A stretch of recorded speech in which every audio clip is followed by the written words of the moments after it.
modification des équipements n'est possible dans le cadre du crédit bail. En fait, c'est un financement qui est complètement figé dans le temps et donc on ne peut rien modifier au contrat pendant toute la durée du contrat de crédit bail. Voilà. Alors maintenant, on va passer aux différentes formes de leasing, notamment, donc, il y a la location financière. Donc, c'est bien sûr donc, une formule de financement qui est différente du crédit bail. Elle permet en fait au client de faire évoluer ses équipements pendant toute la durée du contrat, ce qui est différent du crédit bail où là, le financement est figé. À l'issue du contrat, le client peut soit restituer le matériel, soit le relouer pour une nouvelle durée contractuelle, et peut également choisir de prendre un nouvel équipement neuf et de faire un nouveau contrat de location. Donc, toutes ces possibilités sont offertes aux clients. La location financière, donc, a une plus grande souplesse dans la gestion et les évolutions des équipements du client.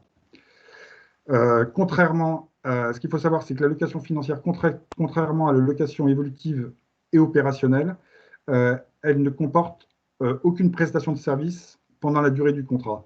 En fait, c'est essentiellement que du matériel, que des équipements. Il n'y a pas de prestations type maintenance, formation, etc., qui sont prévues dans les contrats de location financière. Donc maintenant, on passe au terme de la location évolutive, qui, comme son nom l'indique, c'est pour faire évoluer le plus rapidement possible les équipements. C'est une solution financière qui permet donc au client de renouveler régulièrement le matériel. C'est un contrat qui permet donc toute évolution, soit en partie du matériel, ou soit sur la totalité du contrat de location. C'est donc un contrat, en fait, spécialement conçu pour des équipements à obsolescence rapide. Elle permet, en fait, de s'adapter en souplesse aux innovations technologiques et de modifier à tout moment le matériel loué et la durée de financement. Donc, en fait, le client peut, pendant toute la durée du contrat de location évolutive, changer ses équipements. Donc, c'est un contrat qui est très, très ouvert en termes de modification. On peut, dans le contrat de location évolutive, mettre des services associés, type assurance, gestion de parc, reprise des matériels, recyclage et d'autres prestations de services. Donc, en fait, le contrat de location évolutive, il est destiné à financer du matériel qui est en proie à une obsolescence avec des services associés. Alors, bien sûr, ce qu'il faut savoir, c'est que le client, s'il a cette possibilité-là, bien sûr, il a aussi la possibilité de ne pas changer d'équipement. C'est simplement une possibilité supplémentaire qui lui est offerte pendant la durée du contrat. Donc, maintenant, il y a la location également donc opérationnelle, qui, elle, en fait, est une formule encore plus aboutie du financement locatif. C'est la plus souple. La location opérationnelle, en fait, est un financement intégral d'une solution choisie par un client. Donc, on peut intégrer l'installation, la maintenance, les assurances et tout type de prestations de services. On peut également inclure des services annexes, donc tout ce qui est formation et également, donc, comme je l'ai dit, la maintenance et les assurances, plus l'installation, bien sûr. La location opérationnelle permet d'adapter les équipements aux évolutions constantes de l'entreprise, tout comme la location évolutive. C'est un moyen de se prémunir, bien sûr, contre l'obsolescence des équipements en permettant une évolution du contrat, donc remplacement ou adjonction de nouveaux matériels. On peut l'adapter également en fonction de la durée d'utilisation effective des équipements, tout en gardant la maîtrise des coûts. Le but, en fait, de la location opérationnelle, c'est de complètement coller à l'usage par le client des équipements. Donc, en fonction, c'est vraiment une location d'usage, en fait. Elle est particulièrement adaptée donc, à l'utilisation et au renouvellement des équipements à haute valeur ajoutée, type machine-outil, etc., qui sont basés sur une valeur de reprise de matériel assez forte en fin de contrat. La location opérationnelle offre au client la possibilité de choisir en fin de contrat, bien sûr, de prolonger celui-ci ou de restituer le matériel ou de l'acheter. La location opérationnelle, c'est donc un moyen de financement du parc le plus complet et le plus souple pour une entreprise. Alors, ce qu'il faut savoir en général, c'est que souvent, enfin, la location évolutive et la location opérationnelle sont très proches, et d'ailleurs, elles sont souvent employées sous le même terme, c'est-à-dire la location évolutive et opérationnelle. Voilà pour ce qui est des différents modes de financement et notamment des différents modes de location. Alors, par contre, là, on va passer maintenant à quelques définitions que vous êtes susceptibles d'entendre dans la bouche des clients, notamment pour tout ce qui est définition comptable. Alors, donc, ce qu'il faut savoir, c'est que l'amortissement comptable, en fait, d'un bien, ça consiste à l'enregistrer dans les comptes de l'entreprise et en fait, évaluer la perte de valeur du bien pendant toute sa durée de vie, du fait de son usure ou de son obsolescence. Le montant de l'amortissement comptable, il est généralement calculé en divisant sa valeur vénale brute, ou donc c'est le coût d'acquisition en fait, de l'équipement en début de contrat, majoré des frais de livraison ou de mise en service s'il y a besoin, par euh, la durée d'utilisation prévue de l'équipement selon des critères physiques, techniques ou juridiques. Donc cet amortissement comptable, en fait, pour être effectif, il va y avoir une dotation aux amortissements qui est la somme, en fait, c'est une somme qui représente la perte de valeur de l'équipement pendant toute la durée de son utilisation. Cette dotation est estimée pour chaque exercice jusqu'à la fin de la durée d'usage du bien, de l'équipement. La réalisation de cet amortissement comptable permet en fait à l'entreprise de prendre en considération la dépréciation graduelle des actifs immobilisés, donc des équipements, et de mieux souligner en fait les besoins de renouvellement des immobilisations amorties. En fait, ça consiste au client à mettre une provision en fait d'argent en vue du renouvellement futur de l'équipement actuel. Voilà, donc c'est une prévision en fait. On va ensuite passer à la dépréciation d'actifs, que vous êtes susceptible également d'entendre chez vos clients. Donc la dépréciation d'un élément d'actif, c'est la constatation qu'un bien, donc ça peut être une immobilisation ou du stock, qu'il a perdu de sa valeur. Donc la valeur actuelle, c'est la valeur actuelle qui est devenue inférieure à la valeur nette comptable en fin d'exercice. Et effectivement, au cours de la vie d'une immobilisation, elle peut perdre plus de valeur que celui que l'entreprise avait prévu initialement. Ça peut être dû à des causes soit externes, soit internes à la société. Alors, parmi les causes externes, bon, les plus courantes, c'est la baisse plus que normale de la valeur du marché du bien, des changements importants également dans l'environnement technique, économique ou juridique, qui ont un effet négatif sur l'entreprise, ou l'augmentation des taux d'intérêt. Donc ça, c'est parmi les majeures causes externes. Ensuite, il y a des causes également qui peuvent être internes, bien sûr. Donc c'est l'obsolescence ou la dégradation physique qui était non prévue dans le plan d'amortissement de l'entreprise, ou des performances économiques inférieures aux prévisions. Donc pour cela, compte tenu de ces différentes causes, ben, s'il y a dépréciation d'actifs, l'entreprise elle doit constater cette dépréciation dans ses comptes. Il y a un autre terme que que vous êtes susceptible également d'entendre assez souvent, c'est la déconsolidation d'actifs.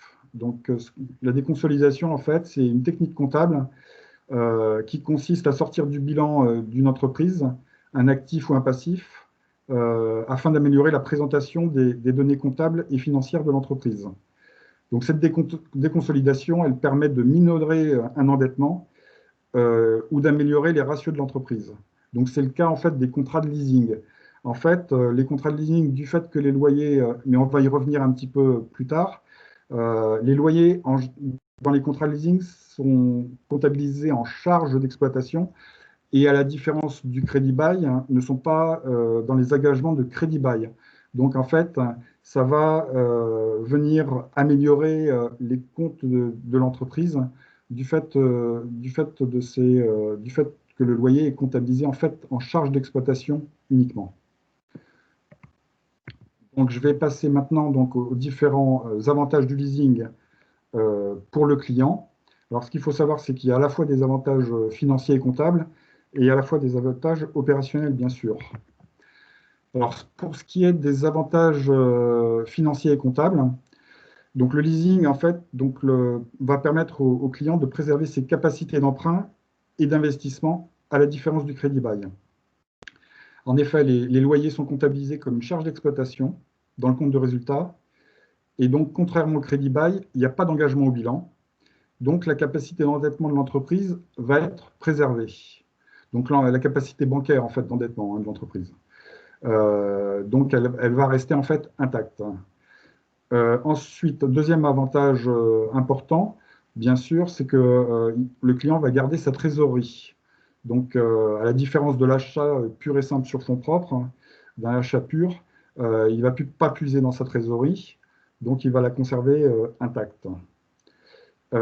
Ensuite, au niveau de la fiscalité, il l'optimise bien évidemment, puisque ça revient un petit peu au premier avantage. Les loyers sont comptabilisés comme une charge d'exploitation dans les budgets de fonctionnement. Donc le montant également, compte tenu que c'est une charge, le montant de l'impôt sur les sociétés en fin d'année va être ainsi réduit puisque c'est une charge.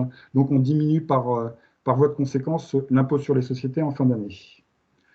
Le leasing également permet aux clients de maîtriser ses budgets grâce aux évolutions matérielles à loyer constant.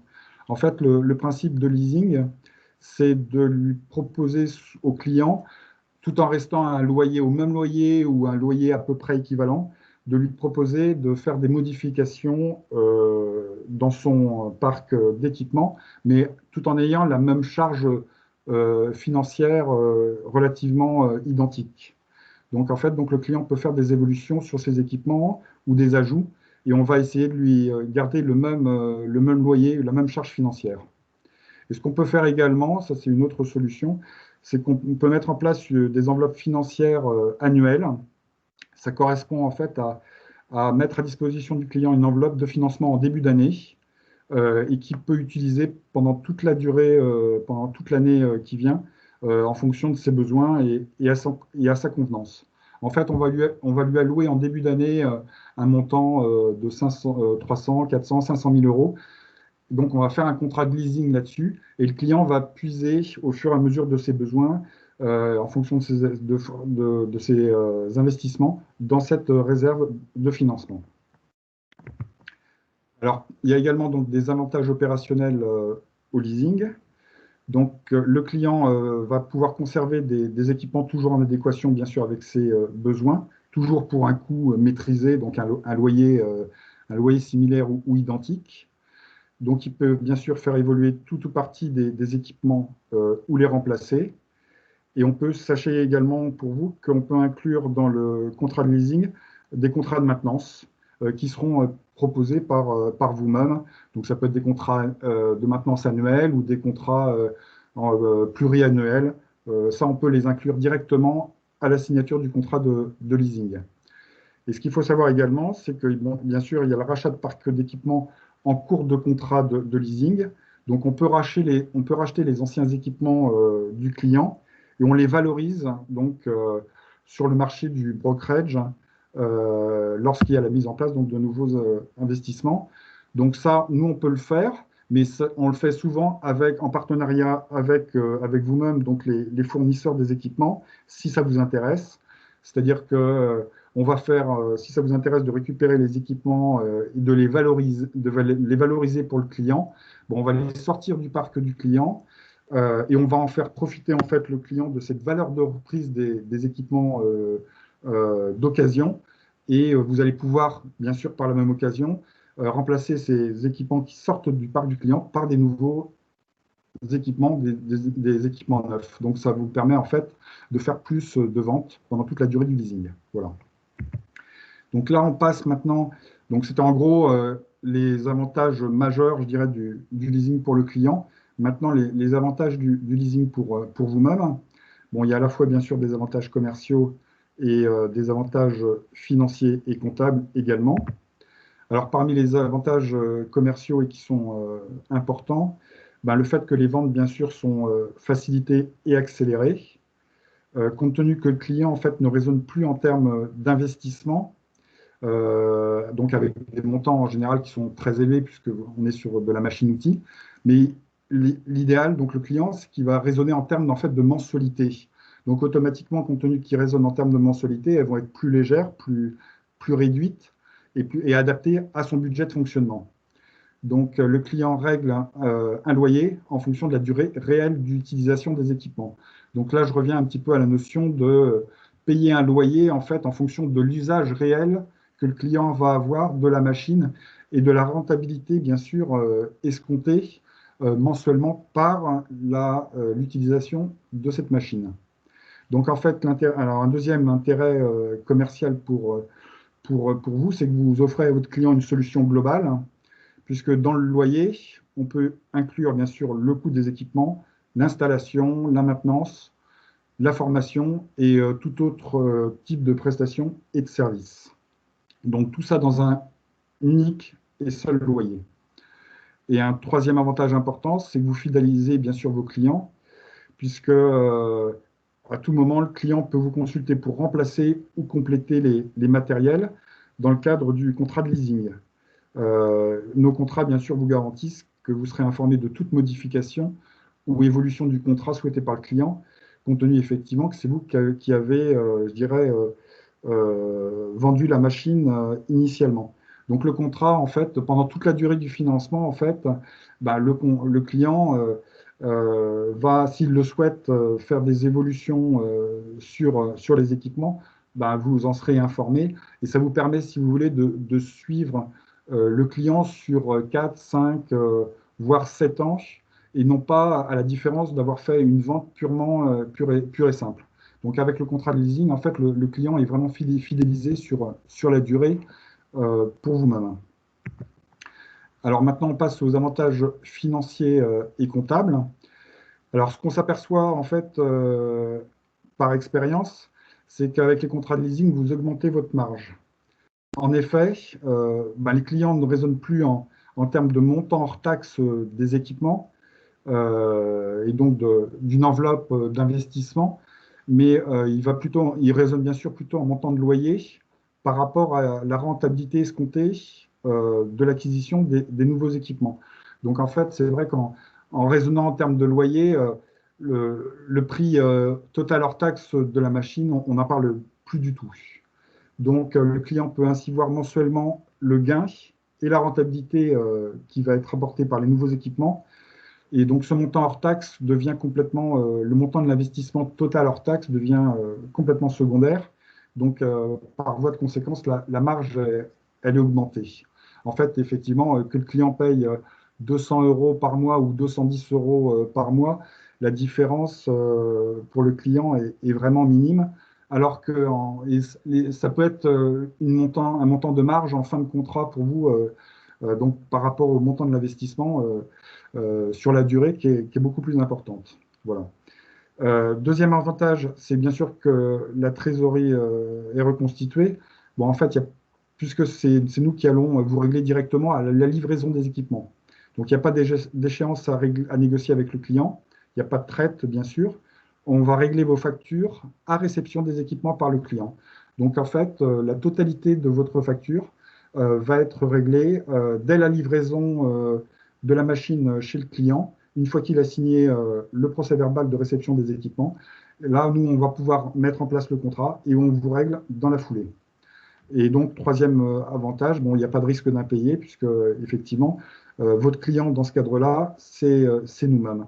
Puisque, bien évidemment, si on vous dit qu'on a un accord de financement et qu'on met en place le contrat, vous êtes sûr et certain d'être payé à 100%. Donc, voilà pour les avantages financiers et comptables. Alors maintenant, ce que je souhaitais vous montrer, c'était effectivement ben, un exemple de barème que vous pouvez proposer à vos clients. Alors, il y a d'une part, sur la colonne de gauche, ben, les différentes montants d'investissement. Alors, on peut l'adapter hein, en fonction de vos desiderata, mais bon, là, c'est à titre d'exemple. donc de 0 à 10K euros, 10 à 30, jusqu'à 500. Et on peut aller bien sûr financer jusqu'à plusieurs millions d'euros, ça pose aucun problème. Mais c'est pour vous donner un exemple de barème. Et la durée, donc sur 24 mois, 36 mois, 48 mois, 60 mois, on va en général jusqu'à 84 mois, soit 7 ans sur de la machine-outil. Donc le calcul du loyer, en fait, il est tout simple, hein. Vous prenez le montant de votre investissement, de l'investissement du client. Je vais prendre un exemple, on va partir sur 40 000 euros, donc on est bien dans la tranche de 30 à 50 000 euros, et il veut faire un financement sur 60 mois. Donc on va prendre 40 000 euros que vous allez multiplier par le coefficient, donc qui correspond à 1,95. Donc 40 000 multiplié par 1,95 divisé par 100, et ça vous donne le montant du loyer hors taxe par mois sur 60 mois. Donc ce qu'il faut savoir, c'est que ces barèmes s'entendent hors assurance dommage matériel. Alors ce qu'il faut savoir, c'est qu'en général, les équipements sont assurés dans le cadre de la responsabilité civile entreprise. Donc on peut rajouter une assurance pour les équipements, mais en général, ça fait double emploi, puisque les équipements, le parc matériel client est assuré dans le cadre de la responsabilité civile entreprise. Donc, en général, on peut proposer soit des loyers mensuels ou soit des loyers trimestriels. Ça, c'est à la convenance du client. Bien sûr, bon, pour des raisons de facilité, en général, c'est du prélèvement automatique. Alors là, il peut y avoir des contrats un petit peu particuliers, notamment des contrats où le client souhaite, pour des raisons soit fiscales ou soit comptables, où il souhaite avoir un premier loyer majoré. Ça arrive souvent, notamment en fin d'année, quand le client souhaite avoir un premier loyer majoré pour diminuer son impôt sur les sociétés. Donc, il arrive qu'on fasse un premier loyer de 10-20% du montant de l'investissement total. Sachez que c'est une possibilité. On peut également, donc ça correspond donc à des loyers dégressifs. On peut également faire des loyers progressifs. Mais en général, on est plutôt sur du dégressif en général. Donc, un premier loyer très élevé et ensuite, on lisse les montants des loyers ultérieurs pour les années à venir. Alors, bon, sachez qu'en général, donc on peut bien sûr financer des montants supérieurs à 500 000 euros. Là, on peut faire du spécifique en fonction de la qualité du client, savoir si c'est un grand compte, une grosse PMI. On fait en général des contrats, on regarde un petit peu ce qu'on peut leur proposer en termes de conditions par rapport en fait à leur bilan et à la qualité de la société. Voilà. Donc, je vous remercie de bien m'avoir écouté. Et puis, si vous avez des questions, je me tiens à votre disposition. Voilà.